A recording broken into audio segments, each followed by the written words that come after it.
প্রশ্ন আছে স্যার, এই যে আমি 4টা কার্ড নিয়ে আসছি বিভিন্ন কোম্পানির, যেখানে লেখা আছে 2 দিন মেয়াদ, 19 টাকায় 2 দিন মেয়াদ। এটা হচ্ছে বাংলা লিঙ্ক। এখন আছে 19 টাকায় আপনার 24 ঘন্টা মেয়াদ রবি। আর এয়ারটেল 19 টাকায় 31 দিন 3 দিন মেয়াদ, আর গ্রামীণে 2 দিন মেয়াদ। আমার প্রশ্ন হচ্ছে এই জিনিসগুলো কি স্যার পয়সা যায়? এটির মেয়াদ থাকবে কেন?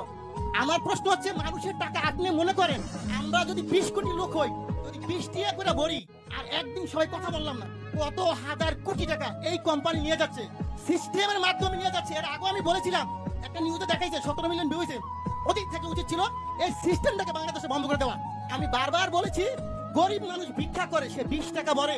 আপনি হয়তো জানেন না, আজকে বললাম সে তার মা মারা গেছে, বাপ মারা গেছে, সে কথা বললো না, তার মানে আমার টাকা চলে যাবে? হয় কেন? এই গ্রামীণ কোম্পানি বা অন্য কোনো কোম্পানিরা কারা? এরা আপনাদেরকে না জানে হাজার হাজার কোটি টাকা সিস্টেমের মাধ্যমে নিয়ে যাবে। এটা কিন্তু স্যার সহ্য করার মতো না। প্রথম প্রশ্ন হচ্ছে এটাকে আজকের মিটিং এর পর থেকে কিছুক্ষণ পরের মতো আপনারা দিবেন, যাতে বাংলাদেশের কোনো জনগণের একটি টাকা যাতে না যায়। এটা আমার দাবি। কত হাজার কোটি টাকা আপনি এই ব্যবসাটা আমাকে দেন, লাইসেন্সটা আমাকে দেন। আমার যে ব্যবসায়ী আছে 15 লক্ষ বাংলাদেশ, আমি কিন্তু লাইসেন্সদারি প্রতিষ্ঠান, আমরা এফবিসিসি এর মেম্বার। এই লাইসেন্সটা আমাকে দেন, বাংলাদেশে ব্যবসা করি। এই টাকা আপনার সরকারি খাতে কত টাকা লাগে আমি দিব। এই কোম্পানিকে পাচার করার জন্য দিব না স্যার। এই কোম্পানির টাকা পাচার করতে নিয়ে যাবে, এটা আমি দিতে রাজি না। কিন্তু আমাকে মেরে ফেলেন, কোনো আপত্তি নেই। সো এই টাকা পাচার করার কোনো সিস্টেম নাই স্যার। আরেকটা জিনিস আপনাকে বলবো স্যার, আপনি যেটা আজকে পেয়েছে আমি ভাগ্যবান যে আপনি শুনবেন। আমরা যখন এই ব্যবসা শুরু করি 27 টাকা কমিশন ছিল, 27 টাকা। তার সরকারি কর্মকর্তা যিনি 2000 টাকা বেতন পেয়েছে, বেতন এখন 20,000 টাকা। কিন্তু এখন কত স্যার? আমাদের কিন্তু সেই 27 টাকাই রাখছেন। আমাদের কি কমিশন বাড়বে না স্যার? আমার প্রশ্ন হচ্ছে আপনারা অবশ্যই একটু কমিশনের ব্যাপার ব্যবস্থা করেন, যাদের কিন্তু ব্যবসা করে তারা। আমরা সবাই শিক্ষিত ছেলে স্যার, এখানে প্রায় 15 লক্ষ ব্যবসা করি।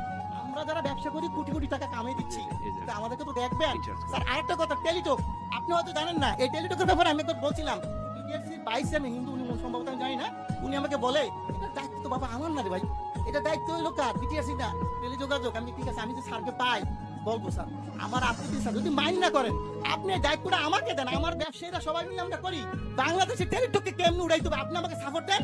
আমি বলবো কোন দোকানদার আমাদের দোকান থেকে টেলিটকের সিম কেনার পর রিচার্জ পাবে, তা হবে। টেলিটক উন্নয়ন কেমনে করতে হয় স্যার? আপনি যদি কোনো ধরনের সিস্টেম থাকে আপনি বলেন, যেগুলো এমনি সহযোগিতা করে আমি করতে বাধ্য আপনাকে। আপনি যেইভাবে চান টেলিটক অবশ্যই উন্নয়ন হবে। টেলিটককে গ্যাফরাইকে, আমাদের দেশি প্রতিষ্ঠানকে গ্যাফরাইকে অন্য কোম্পানিকে উড়াই দেবো, আর এটা টাকা পাচারটা নিয়ে যাবে স্যার, এটা মেনে নেওয়ার মতো না। আচ্ছা, অবশ্যই আমি চাবো, আমি অনেক কথা বলতাম স্যার, কিন্তু আজকে বললাম না। এই বিষয়টা আমি চাই যে আপনি টেলিটকের উন্নয়ন করেন, দেশের টাকা দেশে থাকুক। আর এই গ্রামীণ কোম্পানি, অন্যান্য কোম্পানি মিনিট যে সিস্টেমটা নিয়ে যাচ্ছে, এটা স্যার বন্ধ করে দেয় আজকে দেখি স্যার। ঠিক আছে আপনার